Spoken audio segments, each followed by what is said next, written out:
होते हुए आप अपने साबका मंगेतर से फोन पर कमाल, वो तो सारी तस्वीरें वो एआई जनरेटेड हैं। और अगर ऐसा उसने किया भी तो क्यों? कमाल की ना जाने और किस किस के साथ। मर्दों के ऊपर हैरेसमेंट का इल्जाम लगाना कितना आसान है, और वो किसी से नजरें मिलाने के काबिल नहीं छोड़ा। ऐसी औलाद को तो मर जाना चाहिए। मेरी इज्जत, मेरा मान, मेरा गरूर सब मिट्टी में मिला थी। तुम्हारी हिम्मत कैसे हुई इस घर में घुसने की? तुम्हें कुछ अंदाजा है कल उसको तुम्हारी वजह से कितनी तकलीफ हुई है? बताए ना। ये तो आप ही बताइए ना भाभी जान। अभी तो उष्णा ने कमाल की एक तस्वीर दिखाई है।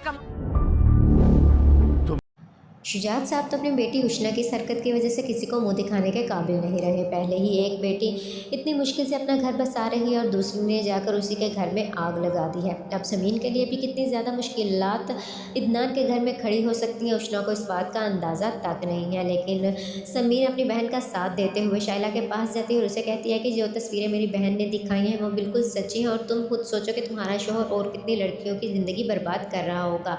शाइला उसी वक्त समीन पर गुस्सा हो जाती है और उसे घर से बाहर निकलने का कह देती है। तभी नीचे कमाल इदनान से मिलने आता है और उससे माफ़ी मांगता है और ये कहता है कि उष्णा की दिखाई गई पिक्चर्स एआई जनरेटेड है, उसने ऐसा कुछ भी नहीं किया, वो सिर्फ उसे फंसा रही है और पैसे लेना चाहती है। जिस पर समीन अपनी बहन का दिफा करते हुए कहती है कि मेरी बहन इतनी भी बेगैरत नहीं हुई कि वो अपनी इज्जत को अपने ही हाथों से उछाले। आप ही हैं वो जिसकी वजह से उसने उस दिन जेल की हवा खाई थी।